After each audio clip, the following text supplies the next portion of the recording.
Welcome back. I hope everyone's enjoyed the conference so far, and yes, woo, and lunch. I hope everyone got to enjoy their lunch. And if anyone's taking part in the CTF, pretty hot competition there, but there's still plenty of time to register to work on those all night if you so choose, and some time tomorrow as well. And the Lockpick Village is open this afternoon. Following our closing keynote this afternoon, we'll have a happy hour just outside the doors. Look for some folks handing out drink tickets and enjoy that. But I don't want to waste any time. I'd like to introduce our keynote closing for today, Eric Woodruff. Sorry, I blew it already. Eric has 24 years in IT and IT security, and if you may recognize him from last year, if you happen to be here last year for his talk, very interesting stuff that I personally deal with pretty much every day of my life. So Eric is a Microsoft MVP for security and also a blogger in the space of Entra ID and identity management. And without further ado, please welcome Eric Woodruff.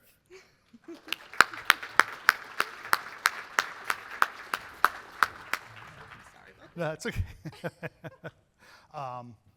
So this is happy 12th birthday, Identity Security Perimeter.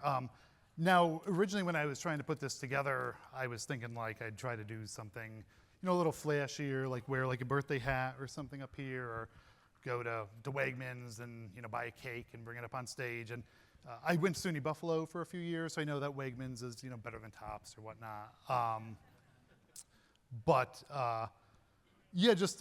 think it's funny seeing Alyssa talk this morning where, a lot of it is like about positivity and upbeat messaging and all that. And a lot of times I feel like when you talk about identity and identity security, it's always sort of more like doom and gloom stuff. So we'll try to go through this. I know I'm the thing keeping everyone from beer and fun, and hope it doesn't feel too Debbie Downer right before that. But we'll just get right into it. And so, with this, the 12th birthday thing in particular kind of comes from my study around, this term we use about identity security perimeter, or more often than not, the new identity security perimeter. Right, and so this is from last month, this illuminating the dark corners of cyber defense with identity. Right, and I know like Forbes, right, some news clippings here, has kind of gone downhill because there's a lot of pay-to-play stuff. But I don't believe this article is, right, and basically this author talks about how, right, identity is the new security perimeter, right? And this is, again, very recent. So just trying to sort of flip backwards, right, through the life of this terminology we use, right, in identity. And I feel like in a way it's very much like zero trust, right? We've got zero trust, drinking games and bingo cards and all this stuff. And when you work in identity, right, the new security perimeter is like a thing that you hear all the time. And right, you're kind of like, well, is it just marketing stuff, or is it real, or a little of both? So if we step back, though, right, something that is maybe a little more authoritative than Forbes, right? So here's an article from last year, ISACA, right? Identity is a new security perimeter in a newsletter that they publish. Right, and we can go back again where, right, we have vendors like Okta obviously is going to say things like identity is the new perimeter, right? Because it helps sell, identity platforms, identity security, and all that stuff. And similar, right, seeing like SailPoint, right, a huge identity governance and administration, business out there, right, seeing identity as a new firewall, and right, again, it's marketing, and they put a little twist on it, but essentially saying, right, it's this new thing that we have. Right, and we can keep stepping back still in 2023 here, right, here's Cloud Security Alliance, right, another blog that they're publishing with identities, the new enterprise perimeter, right? So this messaging just goes on and on, right? Here, going back a couple years, now we have Black Hat, right, with identity is a new perimeter webinar and all these things, right? From what feels like very authoritative, resources and organizations within, cybersecurity and whatnot. And again, companies, right, going back 2021, authorized, I think they've been consumed by someone, right? Identity first security is the new perimeter. And we can keep sort of stepping back, right? Here's another article from CISO Mag, identity is the new perimeter. Another one, which I don't actually have the source of because I cut it off the top, identity is the new cloud perimeter. And right here in 2019, this Silicon Republic article, right, is essentially like quoting Ann Johnson, who's a very big VP within security at Microsoft, right, saying identity is the new perimeter. And I won't like belabor just going on and on with all these various articles, but really what I was trying to find is like, when did we start saying identity is the new security perimeter, right? And so I'd say with a good amount of Googling for a few hours and sort of searching the Internet archives and whatnot, could go back to about 2013 here with this dark reading article, right? Asking, is identity the new perimeter, right? And the subheading here is, network controls can't scale with cloud and mobile, so CISOs using IAM as the new lever for security control around corporate access, right? And really trying to say, like, is this where we're going? But it was already kind of answered about a year earlier in this CSO article saying identity is the new perimeter. Now, I'm not actually saying that this author, John Hawley, sort of coined this phrase, but in 2012, if you sort of have nothing better to do and you're trying to read decade-old articles around security, I tend to find in 2012 is when we started to use a lot of language about firewalls being dead, and some things are going towards like EDR is the perimeter, and other things are saying identity is the perimeter.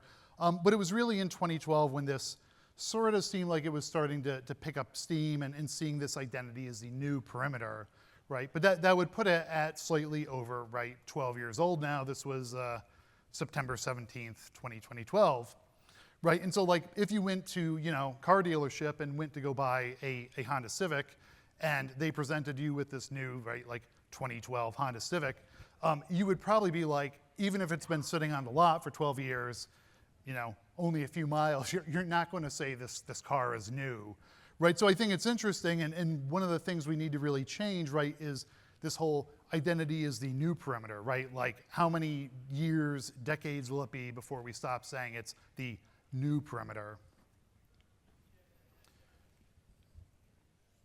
And so speaking of identity and identity security, I was actually sort of inspired to try to come up with this session last year when there was a keynote by Moses Frost. And he was covering a few different things here, but one of them he was basically talking about Active Directory and Azure AD and sort of all these problems within it. And I can barely remember what I did the other day, so I won't try to paraphrase everything that he had in there. But I thought it was interesting and sort of inspiring in a sense of like that a lot of times when you go to these conferences where there's not really an identity focus per se and sessions aren't like about identity things, that there still is always this theme of identity within things within security, right? And we tend to use it in this catchphrase again, right? Identity is the new perimeter.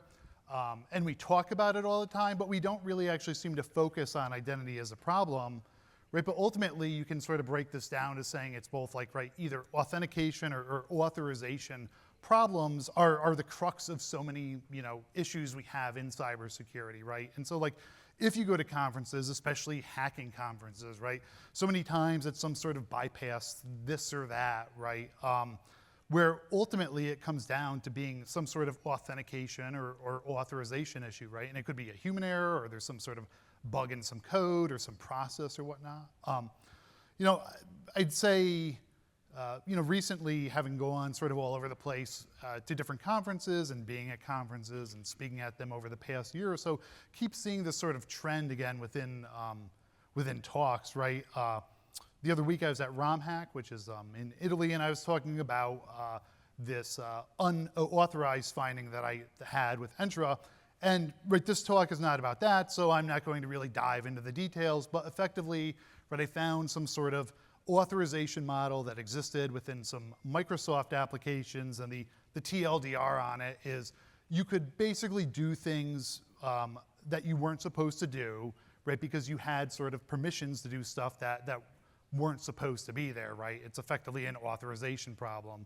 And like a couple talks before me, this speaker was up, and he's talking about all these things he's doing with GitHub and abusing forking repos and doing all this crazy stuff that, again, I'm going to do an awful job of sort of trying to actually articulate what he was talking about, because I felt stupid watching it. But there was this theme essentially within there of either secrets being left within repos, simple stuff like that, to doing all this crazy stuff where it's like forking a repo and then trying to push changes back, and he's got these ways where there's sort of like DevOps stuff hooked up to it, where he's able to influence things he's not supposed to, and it kind of boiled down to being, yet again, like another authorization problem, And not saying that these things are either easy or complex, both in the problem or understanding them or resolving them, but identity still is sort of at the heart of all these things. And a lot of times, though, identity is not like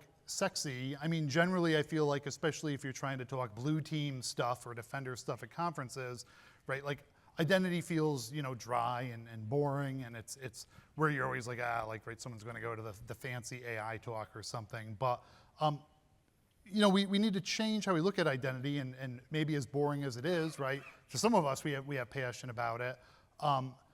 Trying to really bring a focus to identity at conferences, and also understand this theme around authentication and authorization really being at the core of so many things. And this kind of gets into that. I think we're moving at a speed, and this isn't like revolutionary thought, where we're developing stuff that's quicker than we can really sort of keep pace with, Again, here's a sort of typical walled garden scenario, where a decade ago or so, well, maybe a little bit more than a decade ago, we'd have basically our firewall, our DMZ, and all our corporate stuff inside, and maybe we'd have our Bez server or our Exchange server, and maybe a little bit of Citrix or something like that, and some VPN. But for the most part, everything was sort of all walled off, and our firewall was in fact our perimeter. But now, traveling a lot, I'll go to the airport, and you're at the lounge, or you're just in the terminal somewhere, or even on the plane, you see people working on things and doing all this stuff. And I think it's sort of an example, of this identity as a new perimeter. If you look at diagrams a lot of times, it's these circular things where inside the circle is all the crap you want to protect, and then identity is surrounding it, But we have BYOD, and people just wanting to work from everywhere, doing all this stuff all the time. And our culture, at least in the US in particular, enforces that no matter where you are, what you're doing, you need to be working constantly. And identity really facilitates this, But again, it's a problem when we can't protect stuff, when we can't secure identity properly, because we're not investing in the people and the resources to do this, And so now I just think I'll be on a plane and you'll see people working on stuff, and so this mock screenshot here is a secret real-time PII data, do not show anyone, and there's credit card numbers and social security numbers, but you'll see the most interesting stuff that people will work on, And then here's me, well, this is stock photo me, Sort of watching these people on the plane, and it's just a very different world than in which we used to live. And I think we're really struggling to sort of keep up with protecting our data and our systems and our people within our organizations. So I like statistics and figures and numbers and all this sort of stuff, And this is where I feel like this sort of contradicts what Alyssa was talking about earlier with trying to be upbeat. And I'd say in particular, I also like sort of statistics, and companies like statistics because, you can sort of massage the numbers to sort of do whatever your thing is, or drive whatever point you're trying to drive. And so, this is from the Microsoft Digital Defense Report 2022, saying that the number one factor for on-site response is weak identity controls, And if you dive into this, what they're really saying is Microsoft Dart, which now I think is Microsoft Incident Response, If you had a Microsoft sort of problem and you called Microsoft in, they're very expensive. Very smart people would come in to sort of evict, the attacker and all that stuff in an IR scenario. And so they gather this data, basically write a post-analysis looking at why did the threat actor get in? And saying that weak identity controls were the number one thing. And sort of moving on, right, Google Cloud 2023 Threat Horizons report here, right? They're saying 86% of, all breaches involve stolen credentials, right, which is very similar to this number from CrowdStrike saying 80% of attacks involve compromised credentials, right? So, there's a lot of like slick, cool hackery things out there all the time that we'll see, in the media and news and all that sort of stuff, right? Like, again, even in the identity space recently, the whole we can clone YubiKeys, and right, so FIDO is ruined, and everyone needs to be scared. But then you dive into it, and it needs all these pre-qualifiers where you need thousands of dollars in equipment, and you need to watch the person authenticate essentially before you sort of can duplicate their key, right? Well, meanwhile, like all these slick things are interesting, and it's not that the research is bad, but it's more like nobody's using MFA on their accounts or something, right? And the credentials are just floating around the web and someone's happened upon them, and right now your organization's compromised. But also when we talk about numbers, like I think this one is interesting even though it's a bit arbitrary, right? So Microsoft in their 2023 Digital Defense Report, right, talks about how they block 4,000 attacks per second. And right, well, you don't really know what's a lot or a little, attacks per second, right? But it seems like an impressive number. And they go on to say how a couple years ago, prior to this, that they were maybe blocking like 1,000 attacks per second. And, I think it's one of the things where, again, the numbers, right, look impressive, but there is also some reality behind this stuff because, right, if you think of like Microsoft and Google collectively, they authenticate, right, effectively most of the world, right, between enterprise stuff like Google Workplace, Microsoft 365, and then also when you think of, right, consumer accounts like Gmail and Microsoft accounts and all that, right? So they have a lot of data, right, sort of driving these numbers as well, even if they use them, right, for marketing to sort of, sell Microsoft security in this case. But also, speaking on that note again of us getting ahead of ourselves, so this number, this less than 5% of machine identities are properly permissioned. This is from some paper Microsoft published at the beginning of 2024 about secure identity and access for this year. And machine identities are one of these newer things again where we're moving at this breakneck speed, and like most people do not understand what machine identity, also known as non-human identity, workload identity, application identity, it's kind of all bucketed into the same thing. And you can get a bunch of identity practitioners in a room together and they won't even be able to like agree as to what this means, right? And so we have a lot of these problems that we maybe are shooting ourselves in the foot somewhat, but at the same time we're not stopping, right, the sort of breakneck speed that we're working at within SaaS and security and rolling this stuff out, but it's creating a wider gap, right, to securing this. And so this number in particular, right, effectively what Microsoft is saying is that applications are over-permissioned, right? Things that are doing workloads on behalf of people, right, where there's not a human involved, right, there's too many permissions floating around there. And I think this is where it gets into, right, that if we don't even have the people managing this stuff understanding, like, what the hell they're doing, right, the attacker is always going to win. And, I may be a little biased, right, but sort of throwing out some memes here. I mean, this is where, again, trying to drive home the point, right, that within information security, right, it is really supported by identity underneath. But the problem that we have, right, is when we talk about identity as a career or, right, working in identity and security, right, like, it is like the role that, well, aside from identity people, like, nobody wants, and it's not really pushed to be an identity practitioner. So pivoting a little bit, and this gets to the point where I do the awkward asking the audience questions things, and maybe people raise their hands or don't or whatnot. But so again, maybe less than a month ago, I was down at InfoSec World, and I went to this session that I thought looked really interesting about Chief Identity Officer, who they are, and do you need one? And here's where I'll ask, right, has anyone heard of a Chief Identity Officer as a role?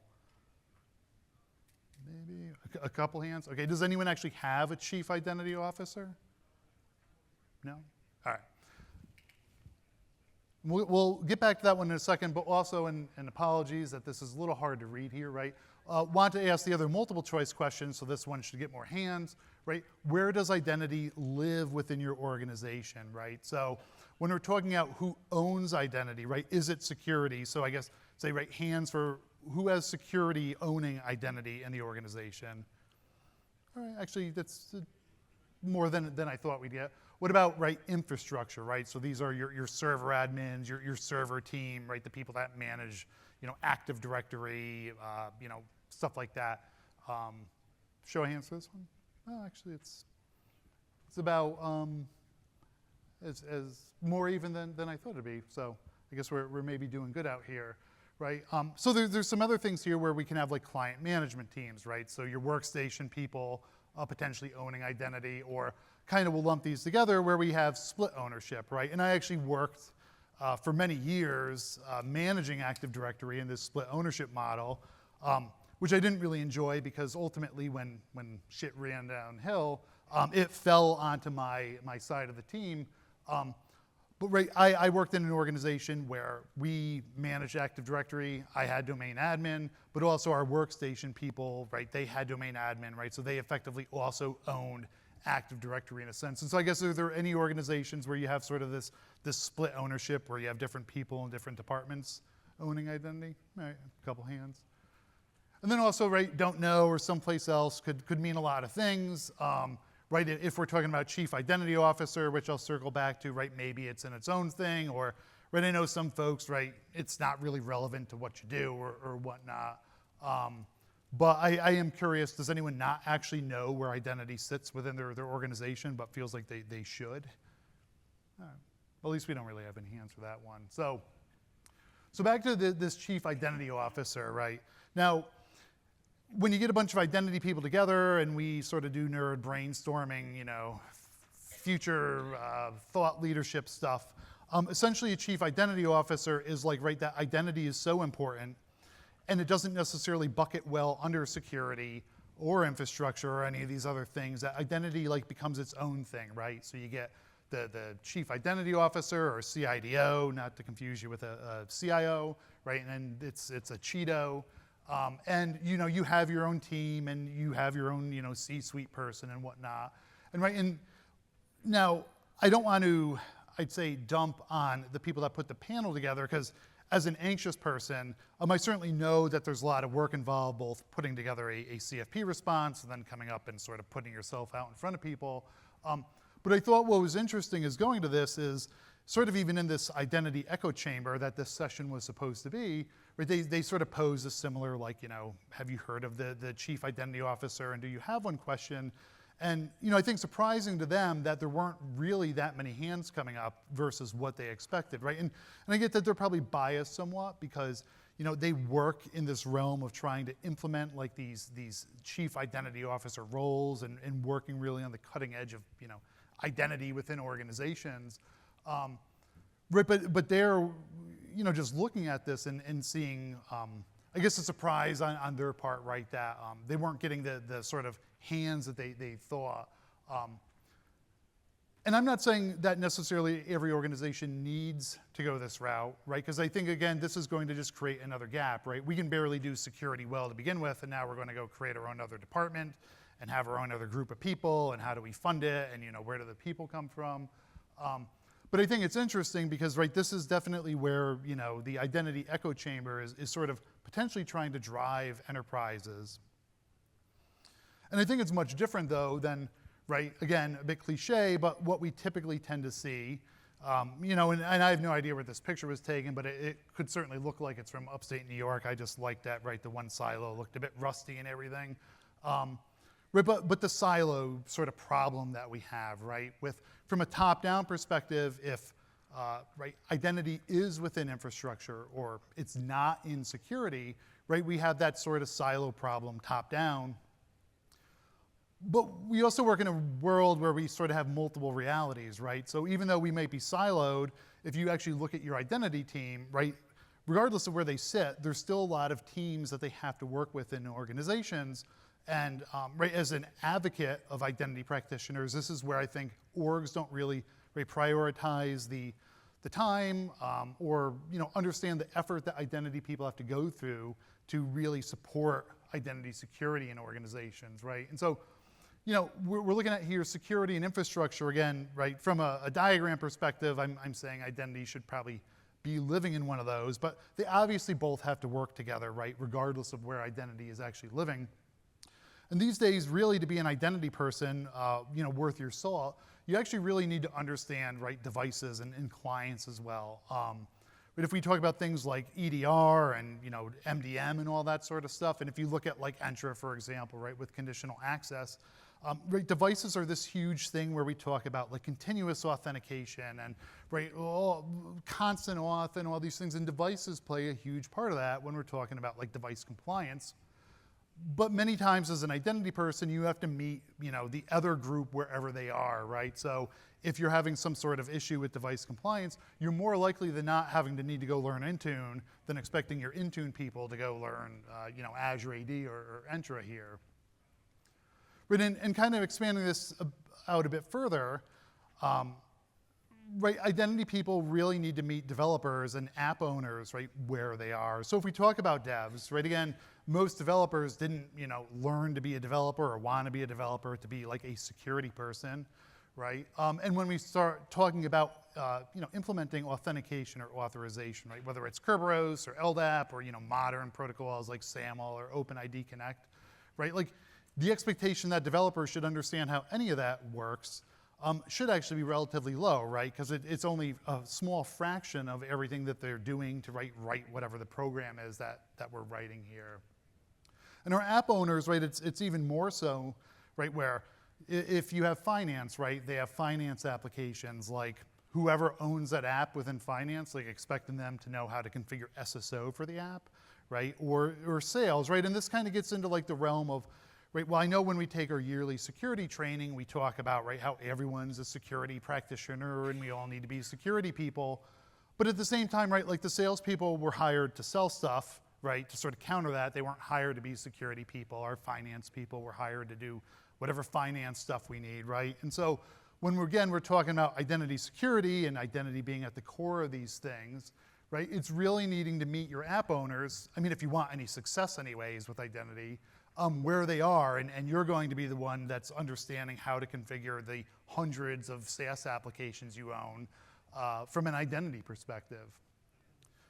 And other areas that this touches, and there's some other things even missing on here, like potentially like legal and some other departments, but right, like service desk, this one probably could feel like, relatable to a lot of folks where, right, like a lot of times you have identity problems, someone can't authenticate, their MFA isn't working, et cetera, et cetera. Eventually it rolls up right to your identity people to try to figure this out if your service desk or your tier 2 or whatnot can't get that to happen or can't figure it out. But the HR one is I think interesting, and I didn't even really realize this much, I'd say until much later in my career, in working to implement a lot of identity governance and administration, or implementing it in some projects I was on, right? And so, the thing we're trying to tackle here when we're interfacing with HR is, again, this problem of credentials, right?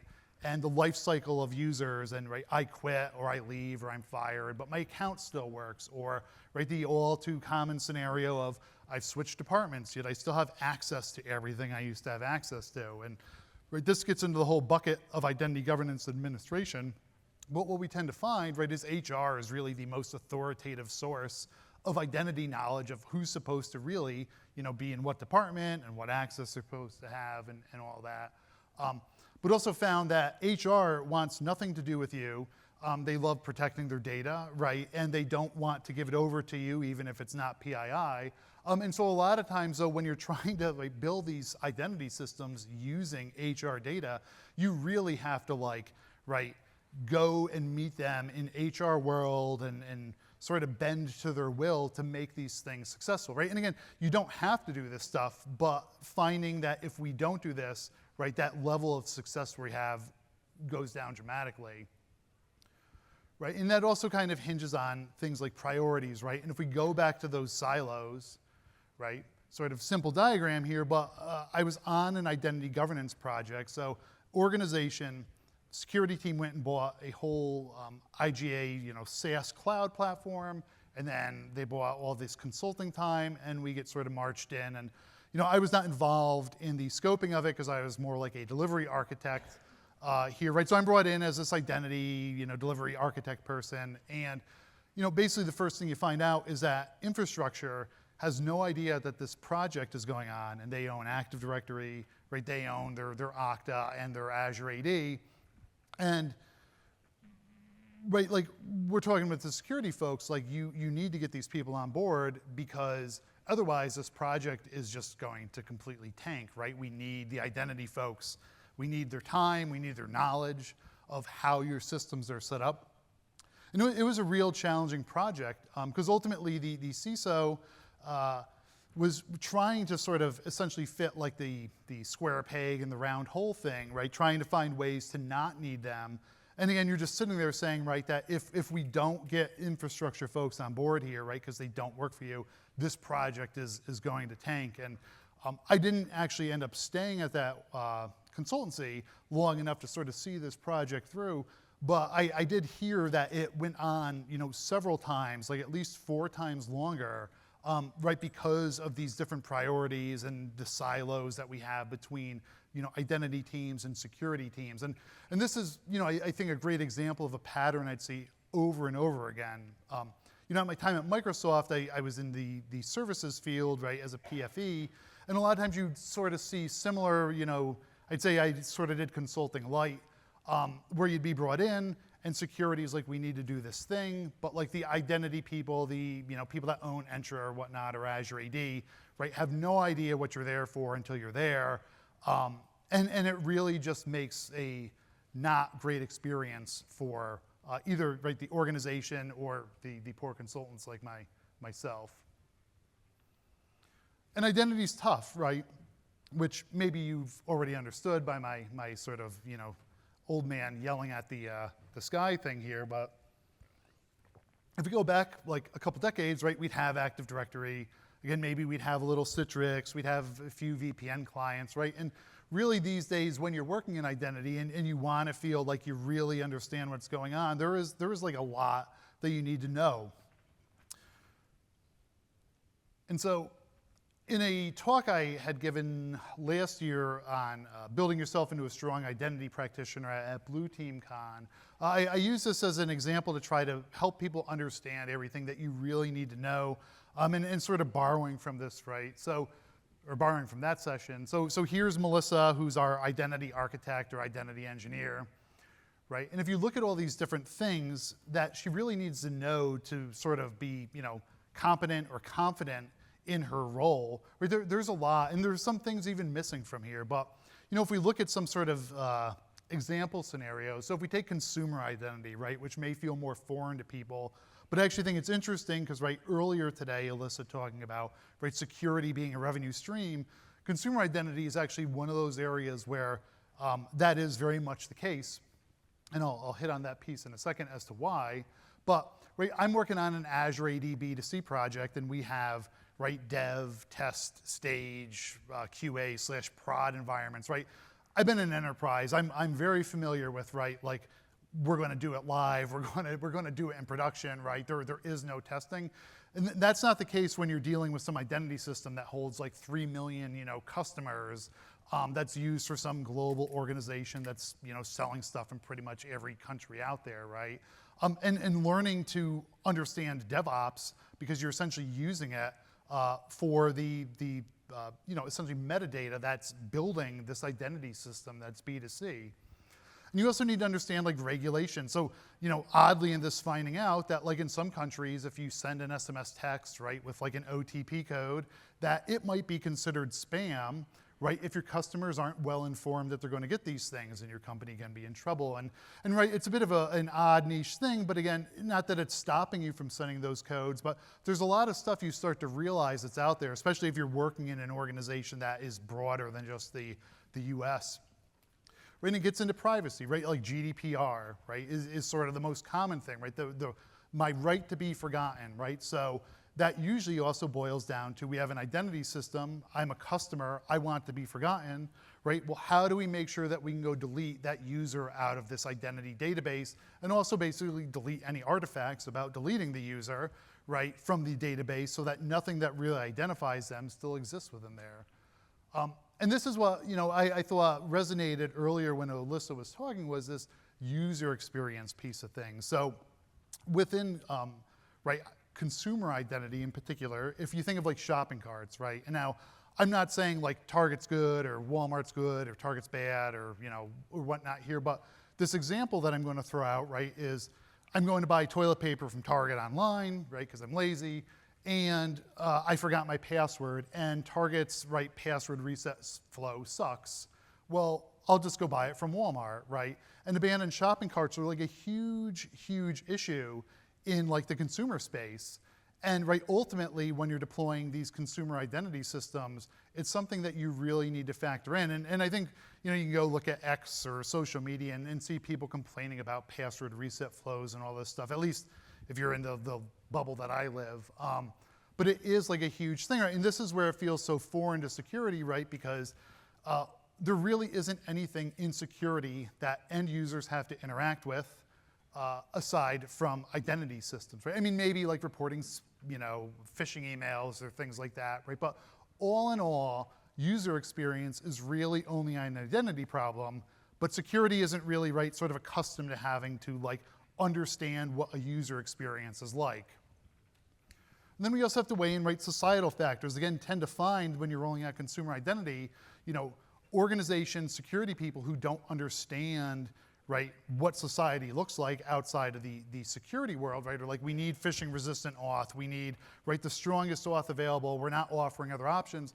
Well, some people in the world still don't have smartphones, right? So like the best they can do is get an SMS text with their OTP code, right? And so again, either you want to sell them something and meet them where they are, right? You have to understand, who your target demographic is.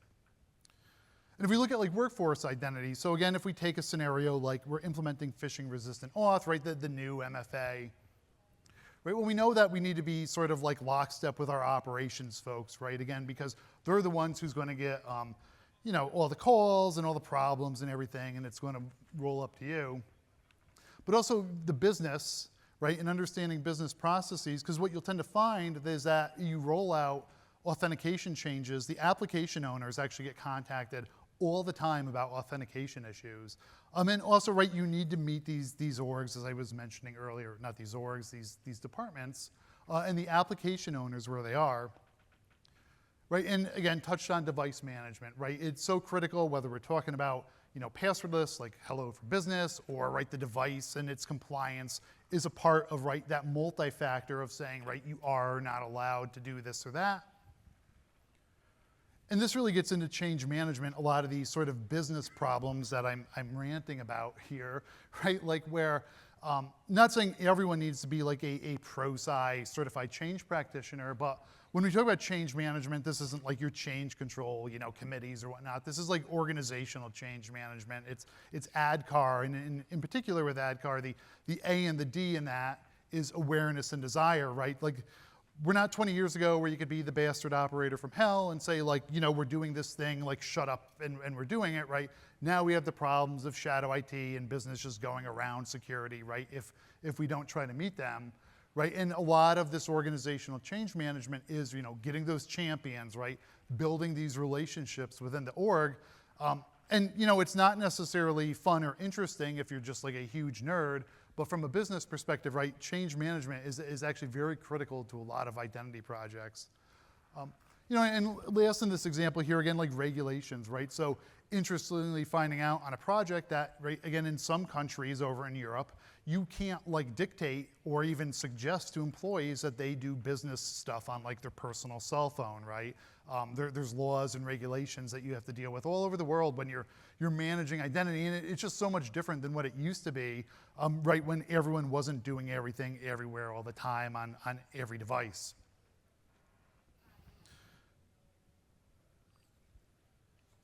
So, kind of pivoting here, and now I'll complain about, education, certification a bit here, and using some more statistics where this isn't really so much to dive into stat, but I think this sort of helps show, right, that we have a knowledge gap amongst, right, our defenders, our blue teams, our people that own identity out there, right? So again, this stat, administrators across orgs did not use privileged identity controls, 84% of the time, again, when Microsoft went in for incident response, right? And then 88% of the time, MFA was not implemented for, sensitive and highly privileged accounts, right? And now you may say, well, maybe some of these admins had to like, right, it's not going to happen to us, or right, you think you're like better than like the problem or whatnot. And you know, I've been there. I've had an ego in the past, but I think also from observing things that there's a lot of people coming out of cybersecurity programs who don't really understand a lot about identity. So during my time at Microsoft in 2019, I was involved in this Aspire program thing. So essentially Microsoft every year, they hire a bunch of like people directly out of college. And not everyone came in with like a cybersecurity degree. There was a lot of people with engineering degrees and whatnot. But noticing even amongst the cybersecurity people that they knew like nothing about Active Directory. They knew nothing about, you know, Azure AD, and not even being product specific, they didn't really know anything about LDAP. They didn't really have the basic understanding about identity systems. And I'm not saying like every cybersecurity person should be like forced to eat, you know, from the identity trough, but we really need to put those options out there, right? And we also have this issue where, you know, things are changing, right? That I started off in the help desk, right? And like there's a certain thing you gain, if anyone here has worked in the help desk, right, where your perspective on life and dealing with IT certainly changes. And right, we're just trying to shortcut all this, where everyone wants to just graduate, right, and sort of go off and be some, you know, security researcher and do all this cool red teaming stuff. But it doesn't really work that well in reality. And right, similarly, right, the poor sysadmin here, where I've certainly been in this spot, you know, many a times, right, where we're de-emphasizing these other maybe non-security roles, or at least feels that way from an identity perspective, right? But this is where you learn right basic like, you know, systems architecture and how things work, and it actually becomes very critical, right, to understanding things and not trying to sort of call people out or whatnot. But I'll just say I've worked, I'd say from a security research perspective, with some greener folks who have just gone to school for security and sort of gone out in the world as a researcher, and you run into problems, and in a way they just sort of throw their hands up in the air like the thing is broken, right? And you start to see that a lot of these sort of fundamental, right, you know, skills for, you know, problem analysis and problem solving, they're not really, it would seem that way, being developed when they're in school. Right, and so like if we actually look at some of the certifications out there, right? So you know, ISC squared with our CISSP, right? Sort of like the de facto thing that everyone wants. You know, this one it's a bit interesting because they actually seem to invent their own sort of language and terminology in how they talk about identity. So I actually don't have the certification. I don't really have a desire to get it, but I have reviewed some of the, you know, material for taking this exam. And you know, when I'm looking through it and I see them talk about this synchronous dynamic token, and I'm looking at it and I'm like, well, what the hell is this? And so you start reading and you find out that they're talking about, you know, OTP, right? One-time passcodes, passwords, TOTP stuff. But effectively, they've invented some new term for this. I mean, again, we have a problem where even within identity, right, we can't, you know, agree on a common language. We don't need some other not really identity group going out there and inventing new terminology. And then, right, you have your CCSP, right, your cloud security certification. And this one, and I got to look at my note here again, right, so this is 150 questions, and from when I read about the exam, that it's a 17% average weight per domain. So right, there's multiple domains within the CCSP exam, and so each domain is about 25 and a half questions. Right, and so identity actually is only within a domain as a section, right? It's like under cloud application security or something like that.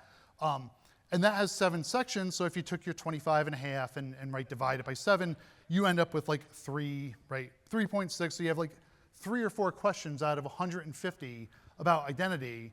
And in the meantime, I'm thinking like, well, aren't we really trying to say that, right, like the cloud is the thing that's driving identity to be this new security perimeter, right? If we didn't have the cloud and everyone was back like we used to be, right, we wouldn't have all these new problems.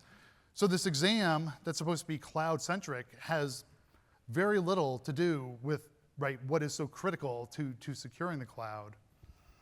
And then, right, Cloud Security Alliance, CCSK. Now, I know they came out with the V5 CCSK, and I took the V4 one, and again, the sort of sad thing here is they had this whole section on OpenID. This isn't OpenID Connect. This is like dead standard OpenID v1 that basically nobody used, including when CCSK v4 was published, right? And so you're looking at it and you're like, why exactly are we, teaching people a protocol that never took off and is basically dead, right? Hopefully they've improved this with v5, but I haven't had a chance to look at the materials for that yet. And then right here's SANS, right, with their coolest careers in cyber here. And, this is a very hard to read sort of chart here, right? But essentially there's only 3 roles that even feel like they have anything to do with identity, right? So we have our cloud security analyst, cybersecurity analyst / engineer, and a security architect with the NICE model and engineer. And again, at the time I was diving into, what NICE meant and found that this whole, security architect framework of NICE or whatnot really didn't have much of an identity focus in it, right? And again, I take that and I bring it back to this, right? Where we're really not trying to make identity that enticing for people that are interested in it. So trying to get to my points here, right? So the first one here is this identity is a new security perimeter, right? That we really need to change this and say identity is a critical security perimeter. Now, I thought about just saying identity is, the security perimeter, but then everyone's like, well, what about the firewalls and networks still relevant? And, I'm a huge fan of, right, defense in depth and layered protection. So yeah, I would agree. I'm not saying get rid of our firewalls or that identity is the only thing, but it is absolutely critical. And we have to stop pretending it's new, right? Because you treat it with like these new kid gloves where we don't invest in it, right? We don't necessarily really let people dive into it. And I think in a way, we can sort of be ignorant to some of the identity problems by saying it's new, right? Because it feels foreign, we don't understand it yet. So changing this language and saying it's a critical security perimeter, right, is how we can start to invest in identity. Right, and from that education perspective, I will tout, right, that vendor certifications actually provide a pretty good value to cost ratio here, right? And so I work mostly in the Microsoft world of things, so I'm mostly familiar with Microsoft certs, right? But so they're SC300, the identity and access management one, right, around Entra. I mean, yeah, you're going to learn basically the entire suite, but there's also basic, identity knowledge within there around identity governance and user lifecycle and other things that you could apply to any identity platform. Right, and we don't have certification out there on Active Directory these days like we used to, but the AZ800, AZ801 is actually really good from an Active Directory, knowledge perspective. And I get like vendor certifications, right? There's people who just get the certs to get the cert because they need the cert. But I'm talking about if you're really trying to, right, invest in upskilling yourself or your people, right? They're actually not bad, even though they're from vendors. But I will try to push this agenda around ID Pro, SID Pro exam, which is the only vendor agnostic cert. And I think for a lot of those roles, right, where we're looking for identity architects or security architects or security engineers or identity engineers or analysts, and we go on, that if the role is highly identity focused, like this is the exam that really is going to measure these folks, right? Because this is 150 questions and it's all on identity stuff. It does sort of base itself off having a couple years of, general identity knowledge. But right now I'd say as an ID Pro member and also working on our body of knowledge committee, right, and we're a nonprofit, so it's not like a vendor-y thing, right? It's just it's a bunch of identity nerds, right, wanting to support identity nerds out there in the world. We're hitting this like low market saturation where organizations, right, won't require this exam because there's not enough people that have the exam, but people don't want to go get the exam, right, because they feel like it doesn't really provide them any benefit from a job market perspective. So we're still trying to figure, this sort of chicken and egg problem out. But I would also say, right, relevant to education, that cybersecurity degrees, they really need to provide identity paths, right, as an option to try to help people, sort of say, hey, maybe I want to get into identity when I grow up here, right? And so Lance Peterman, a friend of mine, also an ID Pro, so he is an adjunct professor at UNC Charlotte. And I threw his sort of handles up here because I know we have some, academic or academic adjacent, folks attending this conference.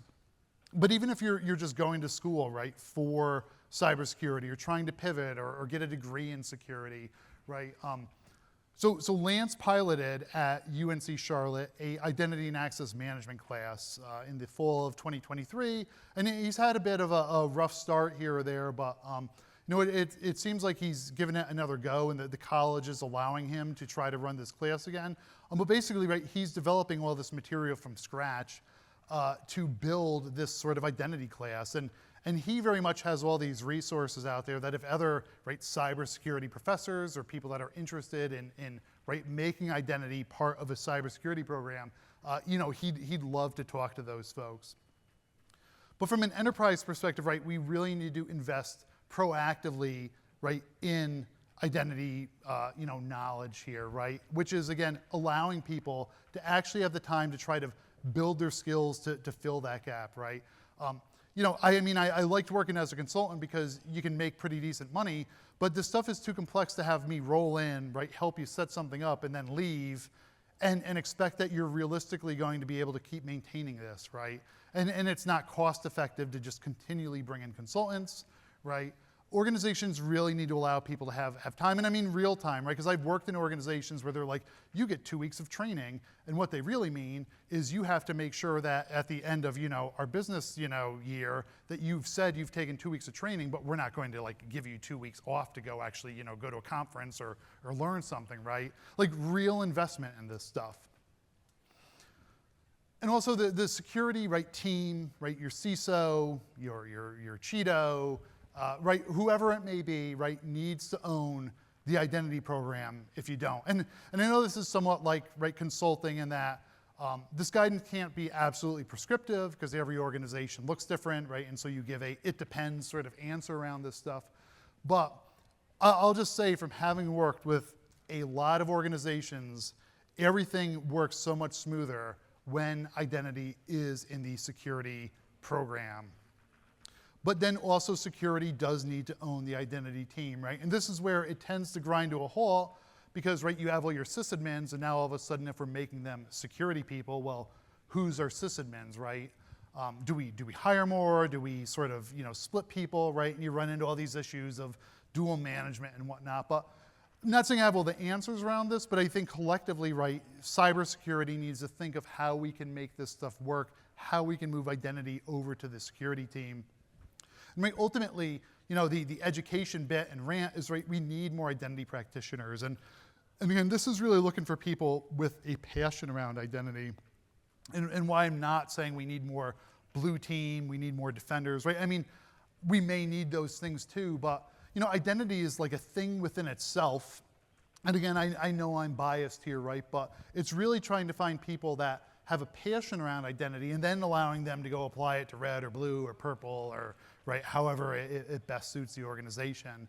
But as I've been trying to drive home here, is that to mature now here is identity, security, perimeter growing up, that maturity level to really have it not stunt its growth, we really need to invest in identity proactively. Because I've seen, lots of times where identity is invested in reactively, because we have a breach and we get this huge budget. But then again, too many times it's just bringing me in to sort of help you get out of the hot water you're in, and then I'm off, and things aren't really that much better than they were before, or we throw technology and products at it, we buy more identity security systems and nobody knows what to do with them or how to implement or manage them, and it's really a people problem and a organizational issue to solve, and not so much a technology problem when it comes to identity security. All right, and so, I know that I'll just say that if you want to tell me I'm completely wrong or you want to pick my brain, because I don't certainly have all the answers here, social media handles there, and, because I am a huge advocate for ID Pro, as the org that we are, idpro.org, and also from a knowledge perspective, BOK, which is a body of knowledge, So this is the vendor agnostic sort of book on authentication, authorization, identity lifecycle, So if you just want, again, to read stuff that identity people that have nothing better to do with life than to write articles in a vendor neutral way, go to bok.idpro.org. It's a great resource to sort of build your identity knowledge. And with that, I thank you for listening to my rant. So Thank you, folks.